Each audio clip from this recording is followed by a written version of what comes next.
Kris Kourtis, an autobiography by me, Kris Kourtis.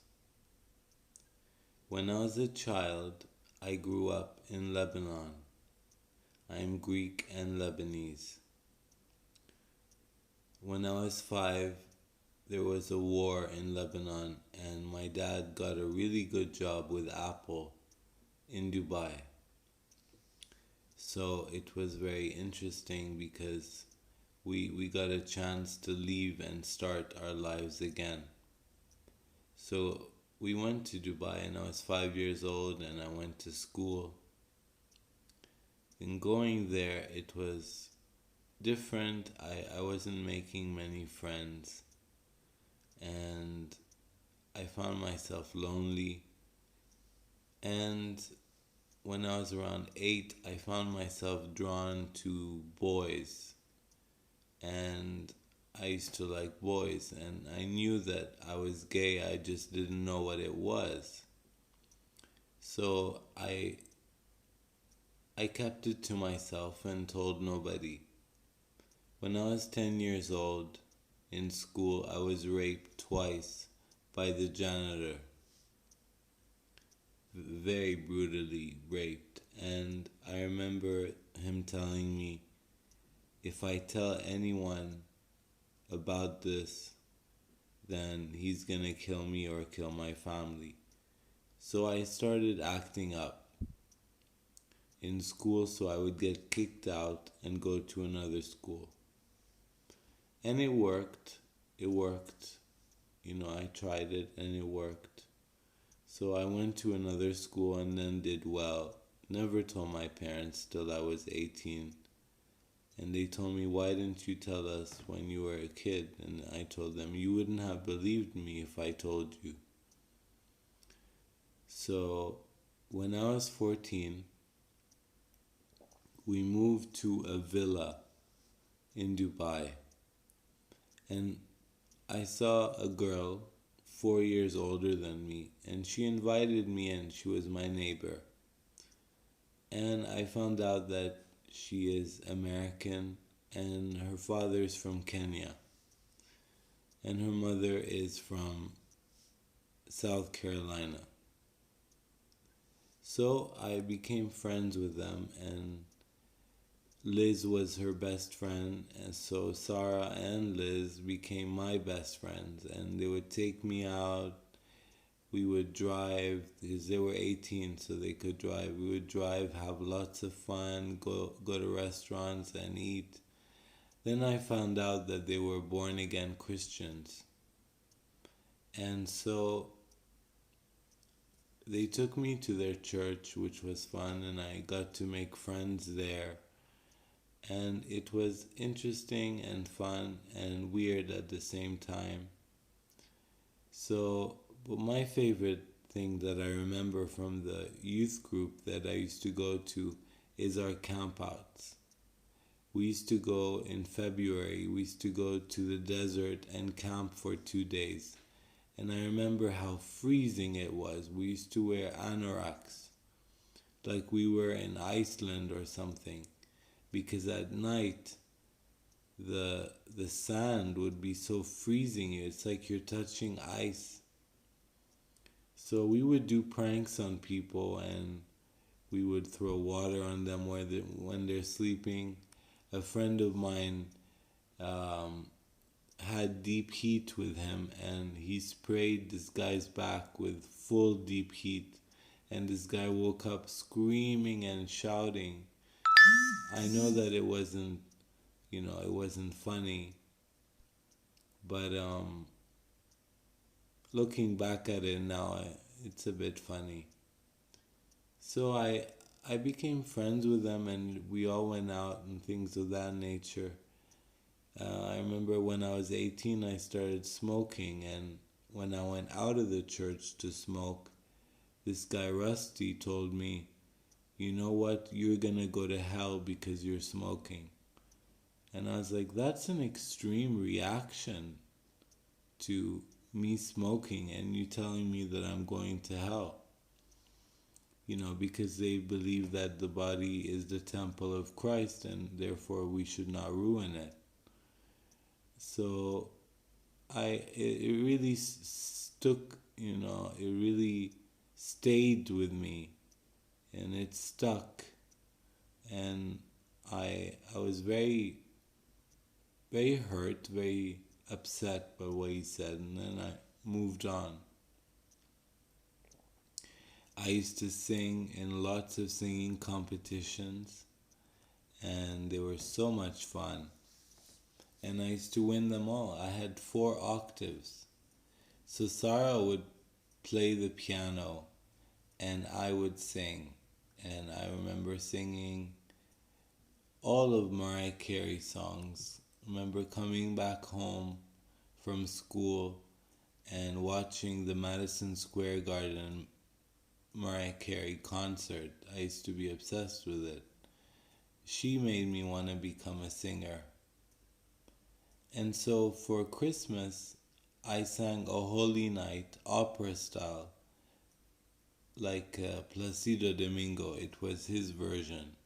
So I sang it in French and in English. And I remember people crying and just clapping, and they were very, very, very amazed by my voice. And yes, when I was 18, it was different because I lost my voice because of over smoking.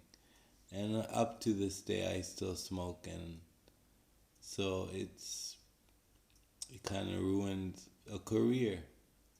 So when I was 18, I decided to do broadcasting. So my dad and I found a school in Vancouver, Canada. It's called Columbia Academy. And I went there. It was like 16-hour flight. So I went there, and people were nice to me. I didn't make a lot of friends there, just 2 friends. It was Beverly B, and also Trish and Marie Bernard. So we became very good friends, and I just enjoyed their company. They got me my first radio gig. It was in East Hastings, I remember, CFRO radio. East Hastings is the most dangerous place in Vancouver. And so she said, don't wear any watches, don't wear anything that makes you stand out. So I used to wear this hoodie and walk straight and walk fast. And the radio station was basically all glass.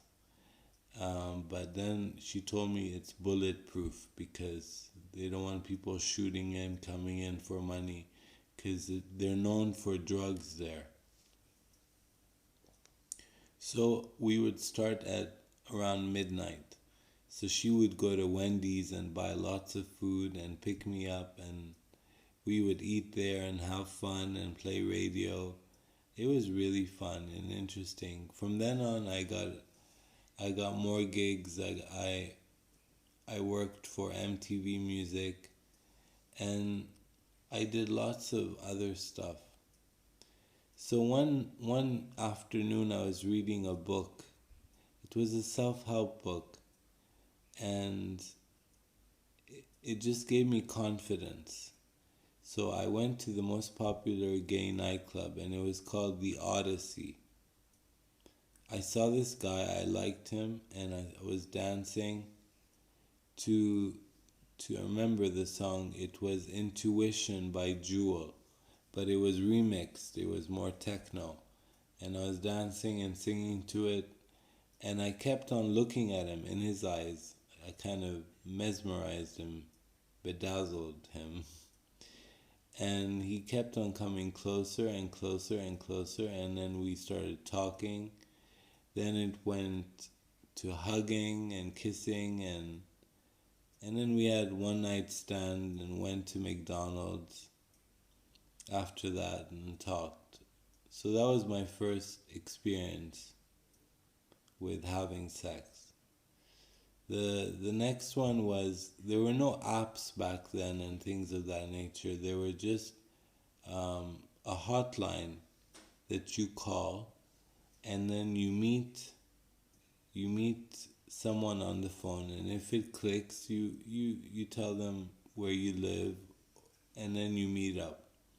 So I met this guy. He's older. He was in his 50s, but George Clooney looking. And it was interesting. Also another sexual experience. And I started singing in nightclubs. And when I was there, I I knew that there was someone following me, and I just didn't know who it was. I just knew that they were following me. So I went to sleep, and at 3 a.m., the security lights came out.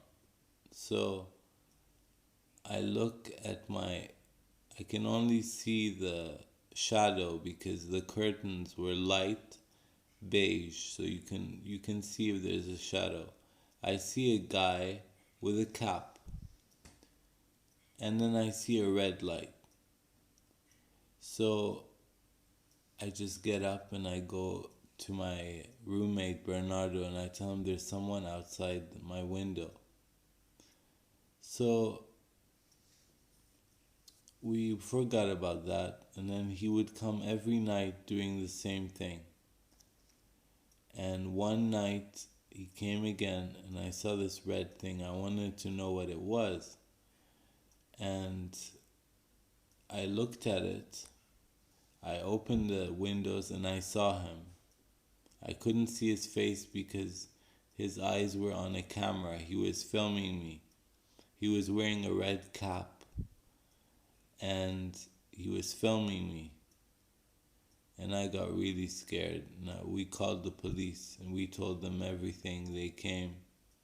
4 police cars came in quickly and we told them what happened. They said, unfortunately, if he hasn't caused harm or hasn't threatened you, there's nothing we can do.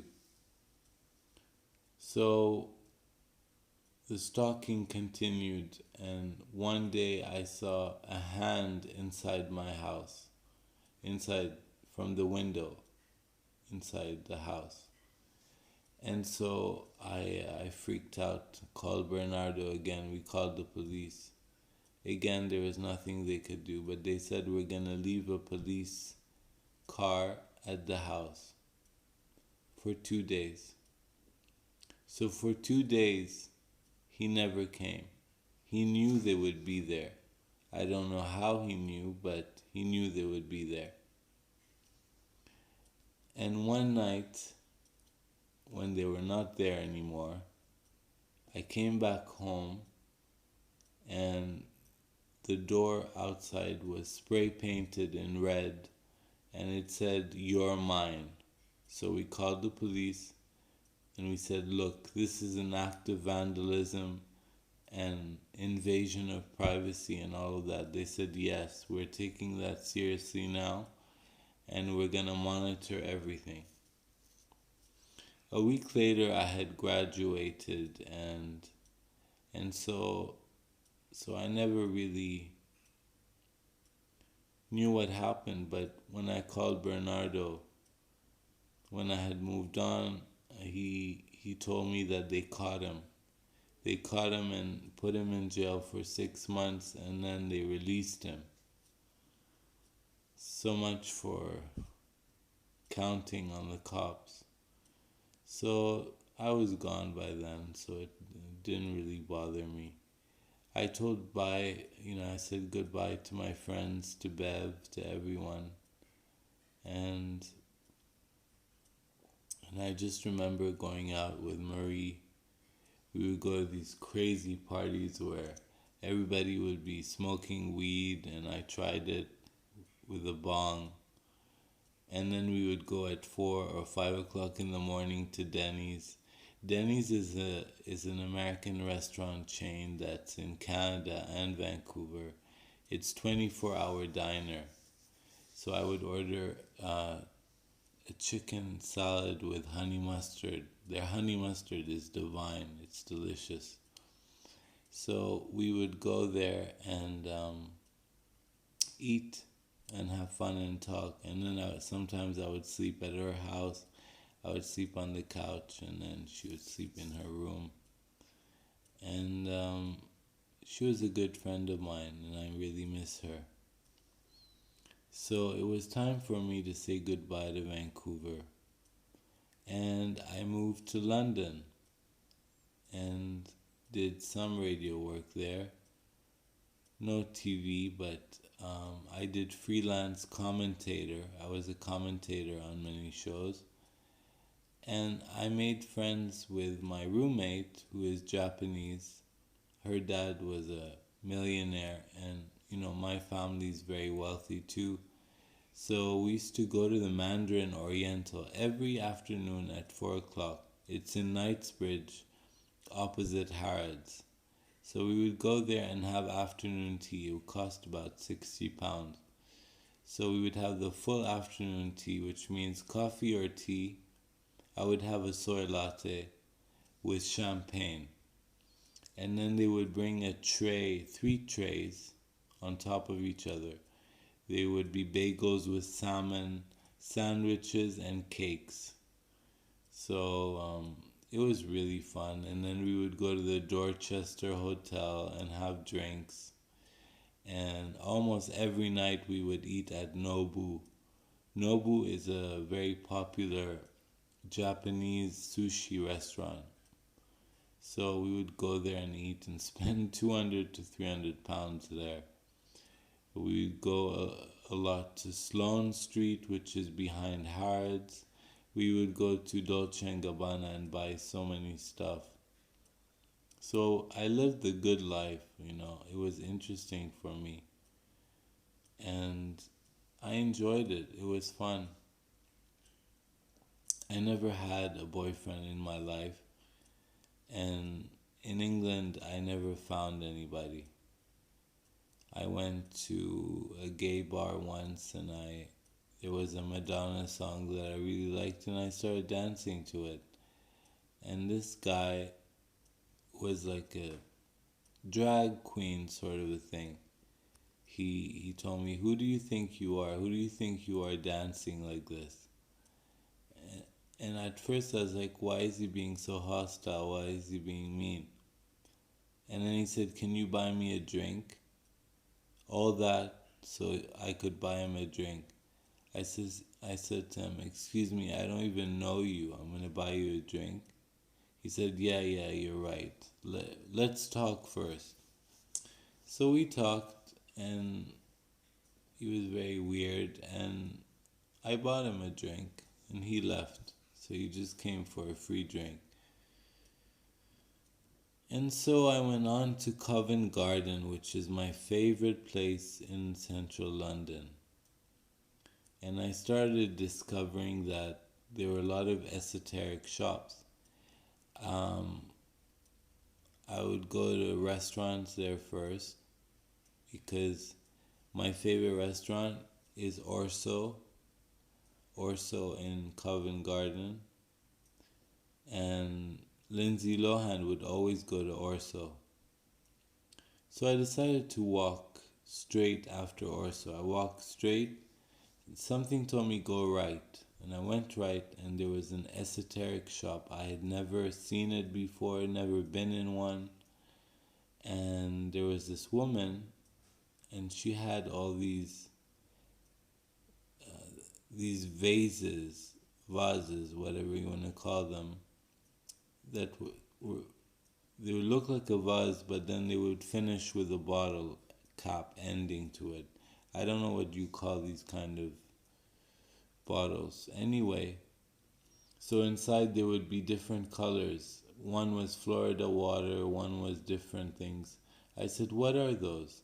She said, "These are potions that are made by an African American woman from Louisiana who is the hoodoo queen."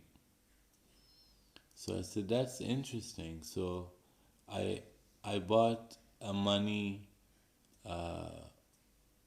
bottle and Florida water. She said, you need Florida water to cleanse the negative spirits from you. So I did that, and then I did the money one. So what you do is you just take it and you just throw it on yourself in the shower.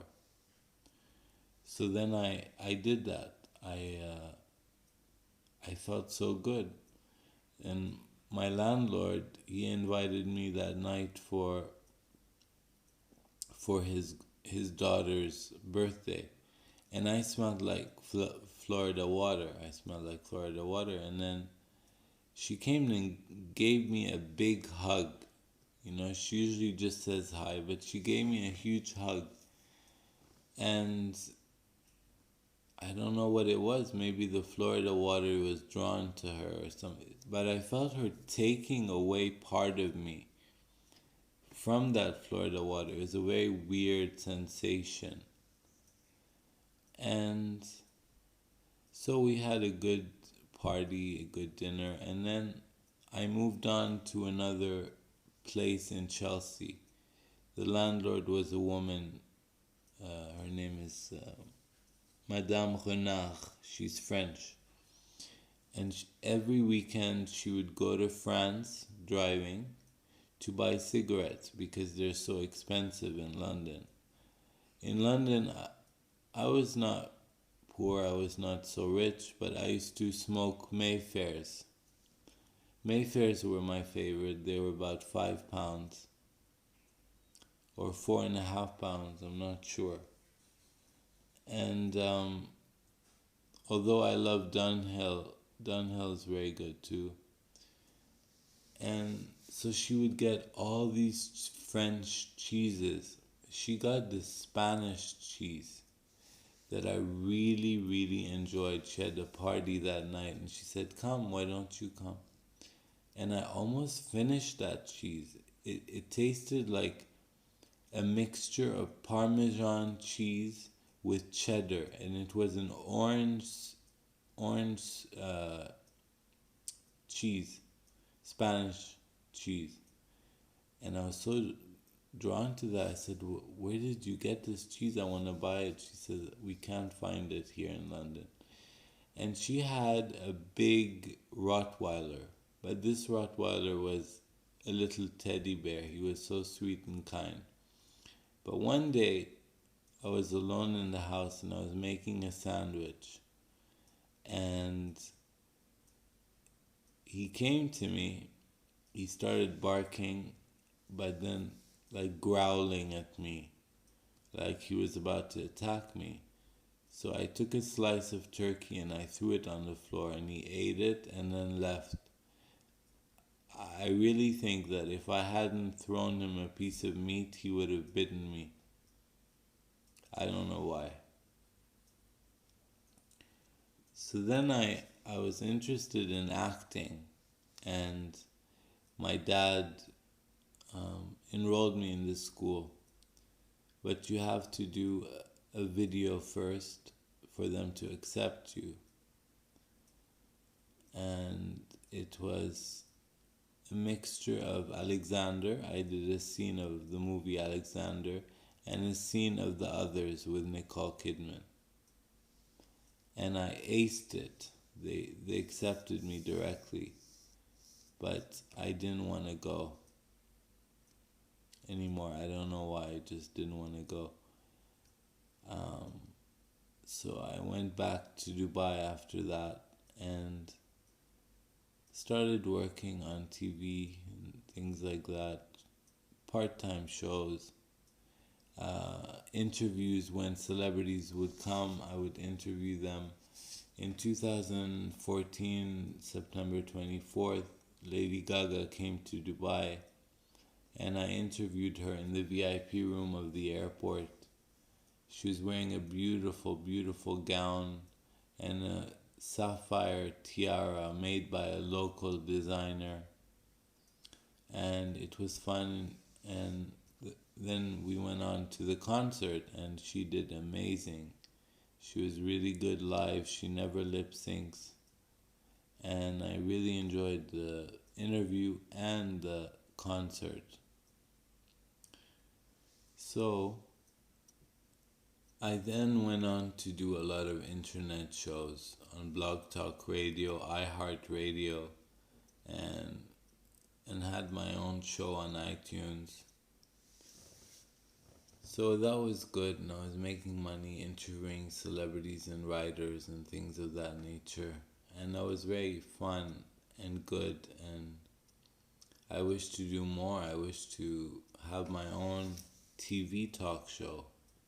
That would be nice to have, and I'm working on that right now. And I have always wanted to have my own perfume line. And I spoke to many companies, and they said that, to have a big perfume line, you have to be really, really famous. And I found out that all these celebrities like Britney Spears, Mariah Carey, and all of them, all their perfumes are made by Elizabeth Arden. And I spoke to Elizabeth Arden, and they said, you have to be really, really famous for us to do it for you. And I had such an amazing perfume in my mind, a mixture of patchouli and vanilla and other ingredients which I don't want to share because I might do this perfume. That was, so it can smell like me, so people can have a part of me. My feeling of what I want it to smell like. Yeah, so hopefully one day I'll have a perfume line. Looking back, seeing my brother and my sister have girlfriends and boyfriends and me being alone really affected me. Till now, I don't have a boyfriend. I've had many one night stands, but I've never had a boyfriend before. So for me, something is missing. I need true love. I need to find a soulmate. So I'm wishing on that and praying on that. And if it's meant to be, it's meant to be. If it's not, it's not. So I remember when I was 24,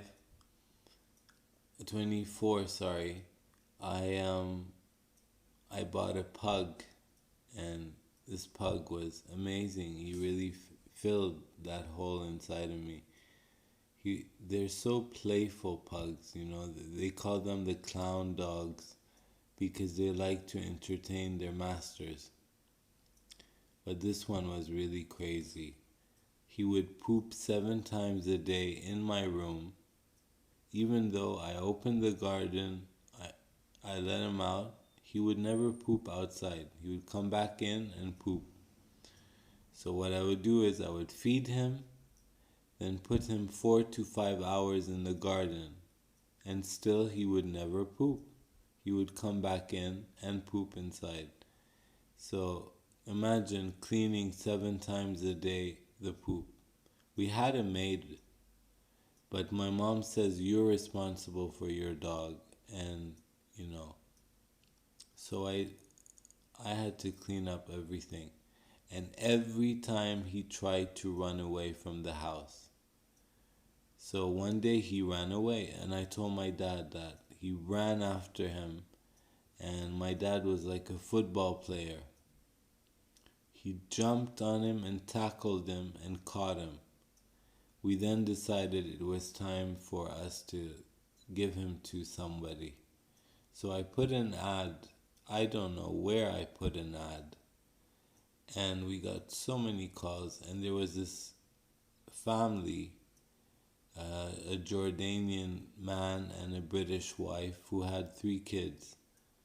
So we sold King, which was the pug. We sold King to them. And so they took him. But for 5 years after we sold the dog, people were still calling my mom every day asking him, "Do you still have the pug? We want the pug." I thought that advertising site had an expiry date on ads. Well, it didn't. That ad stayed and it's still there. So, yes, and growing up, I had a dog called Bonnie, and he was a black curly poodle who was so sweet and kind, and so he obeyed my dad really well. And he would never run away, he would never do anything stupid. He was very clever, very loyal. My dad wouldn't even put him on a leash. He would open the gate of the house, and Bonnie would be sitting down waiting for him, waiting for the command word from my dad, and my dad would say, "Go!" And then Bonnie would run and go and poop and pee and come back. He would come back directly to the house, barking, wanting to come in. That was a very clever dog, but I never appreciated him because I've always wanted a guard dog. I've always wanted a German Shepherd, and so did my dad. We bought a German Shepherd once before in a place called Satwa in Dubai. And they would all be selling sick dogs. They would feed them rats and other things like that. So we bought the dog, and after 2 days he died. From then on, the municipality and the people there decided to tell people never to buy dogs from Satwa. So we never did, and they stopped selling dogs there. So the best place was to go and buy dogs from reputed places. Like in the malls, they would have pet shops and things like that, and those were very good quality breeds. But now, being an advocate for PETA and things of that, I don't believe in buying dogs or cats. I think you should get them from a rescue place. There are many animal shelters and dogs that want to be adopted. So I adopted a cat, and it was like a Scottish fold mixed with another cat. Her name was Dita. She was very kind, loving, sterilized. She was, she was spayed. And very quiet and also very boring, so I gave her away. And I kept on doing other radio shows and TV and lots of internet shows I've done. And it was interesting. When I was 25 years old, I decided to go on a trip to Bali. So I went to the airport, and I was waiting for the plane, and half an hour passed, and I went to the steward and I asked him, what happened to the plane? Why is it not here? And I made a joke. I said, "Is something wrong with the plane? I hope it doesn't crash." And he said, "You cannot say the word crash, you can go to jail." And I took it so literally, and I was scared and I was shivering. I didn't know what was happening to me. And he took my passport, then gave it back to me. But when I was in the airplane, I was hallucinating. I was imagining police officers beating me up, hitting me, abusing me and things like that, I was not feeling good. I was hallucinating. And when I arrived in beautiful Bali, I was not even enjoying it. I stayed in the most beautiful resort there ever. And after 2 days, I came back. I couldn't stay. And I told my mom everything, and I said to her, you know what, I think we need to see a psychiatrist. Something is wrong with me. So we went to a psychiatrist, and she was very reputed. She studied in Austria, and she diagnosed me.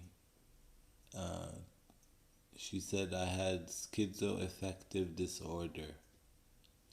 That means it's a mixture between bipolar and schizophrenia. And so the drama begins. I started not feeling good. We started changing medication to see what works, what doesn't work. It didn't really work.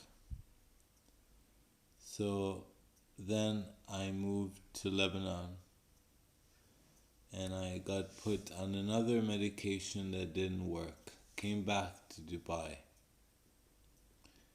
And then I found in a movie there was this antipsychotic medication called Zyprexa. And I asked the doctor, can we try Zyprexa? Maybe that will work. And it did. It worked. That was the medication. Doesn't mean that I didn't have troubles. I still did, but it helped me. Then later on, I started getting post-traumatic stress, and I think that was from when I was abused as a child. So I needed a benzodiazepine, and the strongest one is Klonopin. It's stronger than Xanax. So I was administered 2 pills of 2 milligrams, and the anxiety was gone. I was living better, normal. I could live my life normally, and nothing affected me. So that's the secret that I didn't tell most people. And I just really enjoyed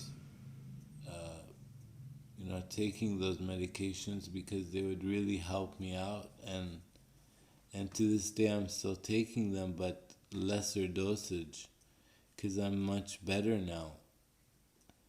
And I enjoyed traveling more, less scared, less paranoid thoughts.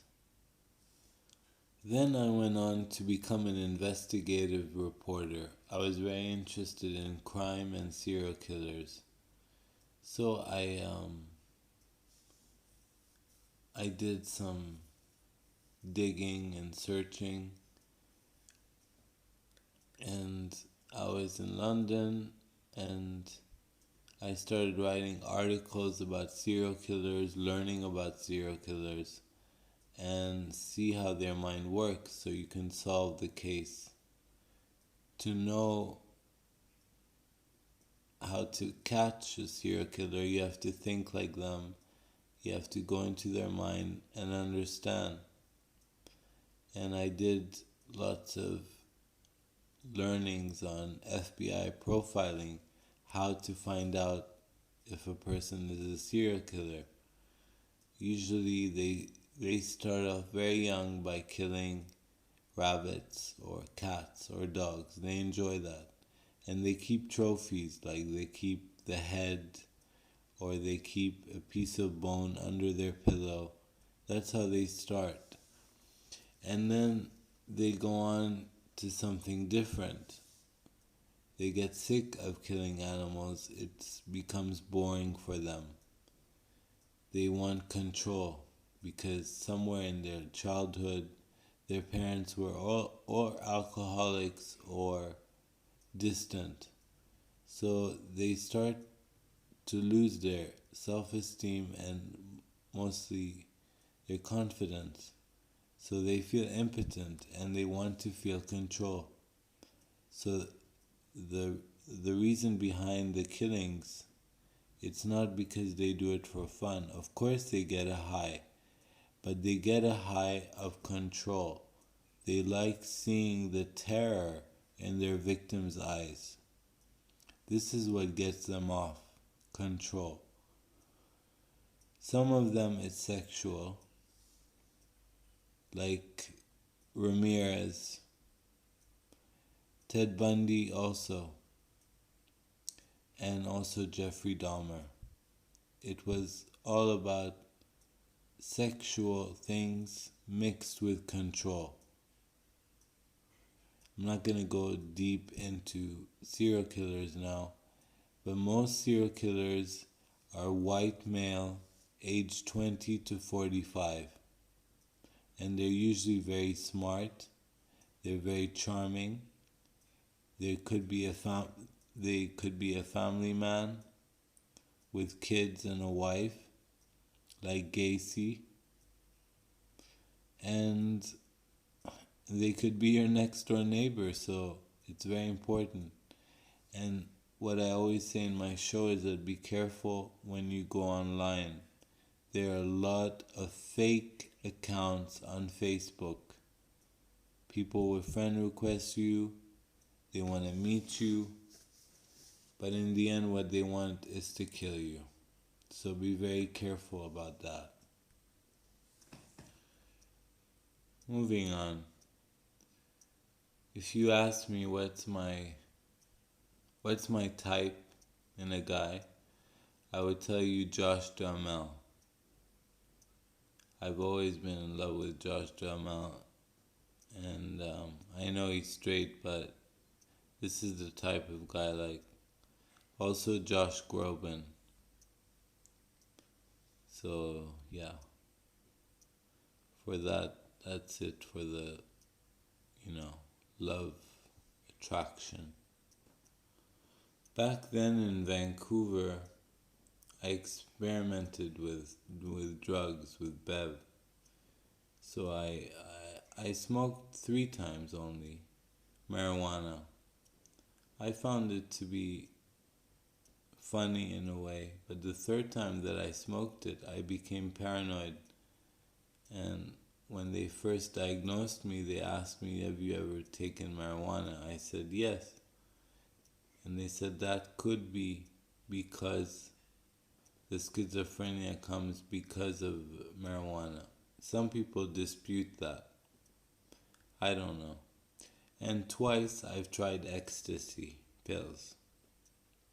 I didn't enjoy them. They just made me more frustrated.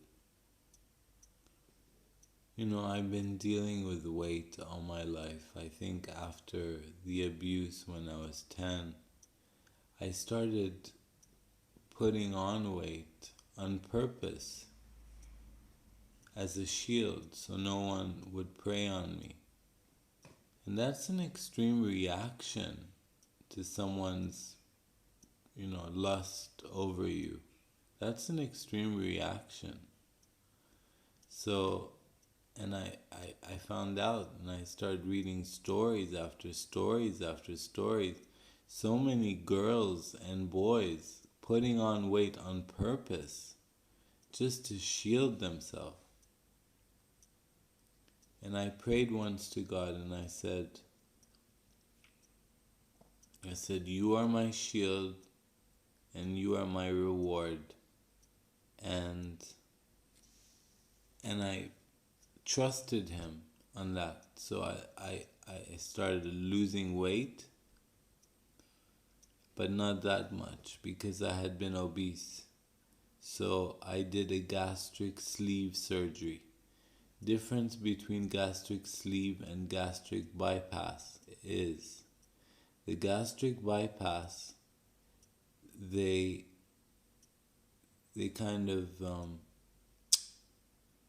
they trim down the waist and you can't absorb food and all of the medications can't be absorbed. But with a gastric sleeve is that they cut 80% of the stomach and leave the rest. So you have a little pouch. And that's what I did. I did the gastric sleeve because I take medication and I needed to get absorbed. So I lost a whopping 30 kilos.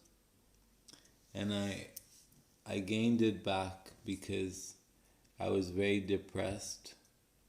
I started drinking lots of alcohol, abusing alcohol. And then I found out I was not even an alcoholic. I was just abusing it. Drinking a bottle a day of vodka. I mean, that's crazy. But then doing therapy and other things, I found out that the AA meetings I was doing was a waste of time. I was just drinking because I was lonely and feeling frustrated. Now I don't touch alcohol. I don't even have a sip of alcohol. And I don't drink it. I don't want it. And I'm not tempted by it anymore. And when it comes to my health and food, I'm very disciplined in my food right now. I'm very disciplined in whatever I put in my mouth. I eat very healthily. I eat lots of raw vegetables, grass-fed beef. Chicken I try to avoid because of all the hormones, all the antibiotics. I eat very healthy, and that's why I'm slim now. Not because I did some crazy diet. I want to thank everyone who has helped me throughout these years. From all my entourage in my life. Thank you so much. I'm very grateful for everything that I've received in my life. By the grace of God, so many times I could have died, and in many extreme issues like car crashes and robbings and being held at knife point, and nothing happened to me, which is a clear miracle, thanks to God. I'm very grateful for everything in my life. I'm grateful for everyone. I love everyone. We are all one, and we should all love each other and respect each other. And that's the cycle of life. Thank you so much.